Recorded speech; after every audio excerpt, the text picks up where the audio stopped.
this video, we are putting two rugged terrain tires together, the Nitto Ridge Grappler and the Yokohama Geolander X-AT.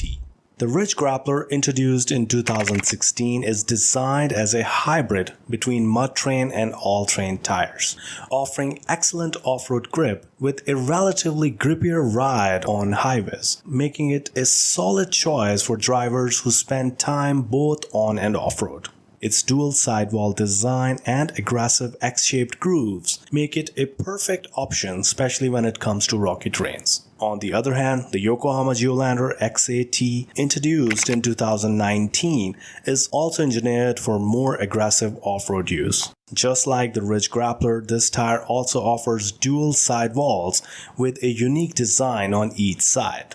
Moreover, you also get a triple polymer compound and 3-ply polyester construction, providing maximum durability off-road. Plus, it also offers relatively better wet and winter traction, making it a more versatile option for all sorts of environments.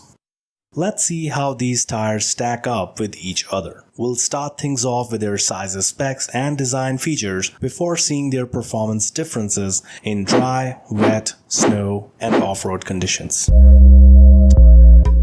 So out of both, the Ridge Grappler offers more sizes, ranging from 16 to 24-inch rims. And while speed and load ratings are similar, the Geolander offers greater tread depth on average. Feel free to pause the video to check out rest of the specs and then follow me to the design section. For the Geolander X-AT, this tire comes with L and S-shaped lugs in the middle with notches and deep siping that vary in thickness. The narrower sipes basically help with wet traction, while the thicker ones are suitable for snowy terrains. All these lugs, including shoulders, create a relatively better interconnectivity of grooves, and with a lot more stone ejectors in them, you also get slightly better debris and dirt clearance from this tire. Though the X-AT needs to improve its sidewalls a bit, as they aren't as aggressive as its direct competitors, including the Mickey Thompson Baja Boss AT and also, of course, Ridge Grappler. Speaking of which, although the Ridge Grappler comes with dual sidewall design just like the Geolander, it has more aggressive lugs and proper staggered shoulder blocks with bigger mud scoops.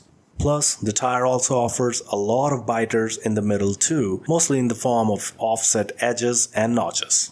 All these lugs also have reinforced foundations and make nice looking Z-shaped grooves connecting outer circumferential channels, though these lugs do need some extra siping. When it comes to wet performance, the Geolander X-AT really delivers. The steering feels smooth and predictable, responding quickly when you turn the wheel. So with this tire, you always know what to expect, and this consistent control, along with solid traction as well as braking, gives you the needed confidence on wet roads.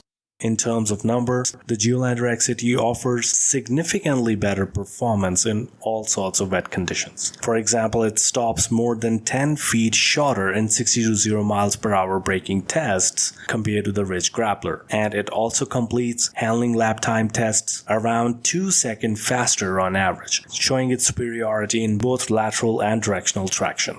On the other hand, the Ridge Grappler offers decent steering but can feel a bit stiff when making small adjustments. So as you pick up speed, the steering sometimes becomes too sharp, making the vehicle feel a little jumpy. However, things change when we look at dry performance, where the Ridge Grappler starts to show its strengths. On dry roads, both the Nitto Ridge Grappler and the Yokohama Geolander X-AT offer solid traction, but the Ridge Grappler still takes the lead overall thanks to its more responsive steering. So with this tire, you get relatively faster dry handling lap times on average. There are a lot of factors at play here. The Ridge Grappler is lighter and has less tread depth compared to the Geolander X-AT.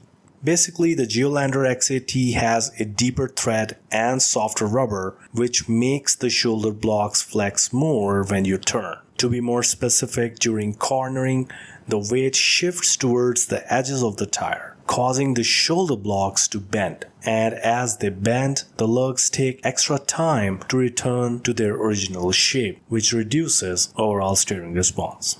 That said, This only comes into play when pushing both of these tires to their limits. So for everyday driving on dry roads, both tires are still excellent choices, getting nearly equal subjective drive performance scores from our tests.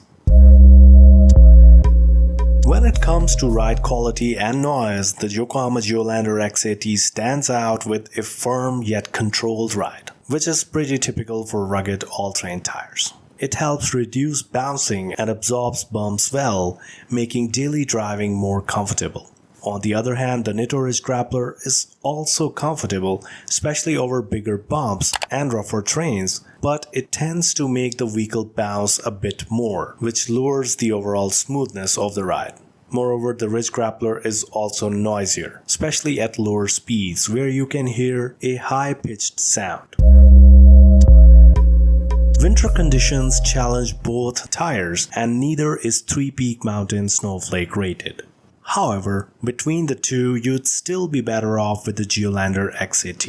While the Ridge Grappler offers slightly better snow acceleration, the Geolander provides over 5 feet shorter stopping distances on snow and about 2 feet shorter braking on icy tracks on average. While the Geolander takes a bit longer when it comes to acceleration, but it makes up for it with a more stable and controlled steering. It may not respond as quickly as the Ridge Grappler, but that slower reaction actually helps maintain control when pushing the limits of traction. In contrast, the Ridge Grappler reacts quickly at first and becomes sluggish when making additional adjustments, which can make the handling feel more jerky, something you really don't want on icy terrains. When it comes to off-road performance, although you can't really go wrong picking either of these 3-ply rugged terrain tires, there are a few differences to note depending on the terrain. For example, on rocky terrains, the Ridge Grappler has a bit of an edge with its combination of X-shaped grooves and sharp looks, providing slightly better grip from all angles, making it a better option for not only rocks but also for sandy terrains. However, when you hit muddy tracks, the Geolander X-AT is the one doing better. And it makes sense as this tire is relatively more widened up, and this allows for better mud evacuation. So what do you guys think? Let me know in the comments below which of these tires stands out for you. Also, feel free to ask any questions. I'm here to help. If you found this video helpful, please hit that like button and don't forget to subscribe as we've got some great videos lined up for you for upcoming weeks. Thanks for watching and I'll see you next time.